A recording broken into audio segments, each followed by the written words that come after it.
Hello guys. Hari ni kita buat video lah. Hari ni video tentang pasal keadaan KLIA hari ni. Nampak tu 1,093 Malaysia. Tambah lah.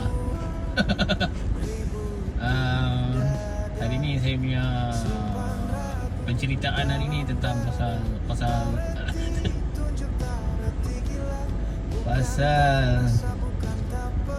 yang pertama tentang hantar customer. Kalau ambil dekat KLIA, biasanya saya akan mesej dulu customer. Kalau dia ada 4 orang 4 luggage, saya akan cancel berdiri.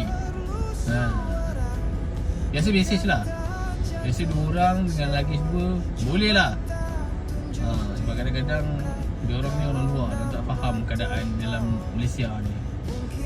Yang kedua, jikalau anda mendapat job AB kan, anda kena setengah jam sebelum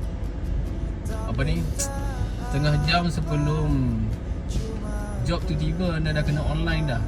Kalau tidak, job tu akan diagihkan kepada driver yang terdekat. Jadi kalau anda tidak cuba online di masa itu, anda akan terlepas job tu. Itu yang kedua. Yang ketiga, dekat inside ni mana makan sedap. Asyik makan ayam geprek je, ayam penyet dengan keli penyet je kat sini.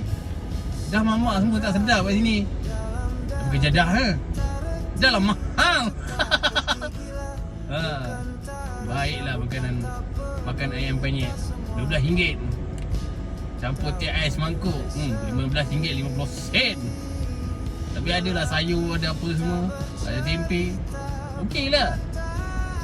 Masalah makan mamak ni, ayam sekor, ayam seketoi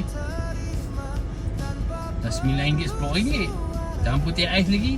Aduh, lampau ni mamak-mamak di landside ni.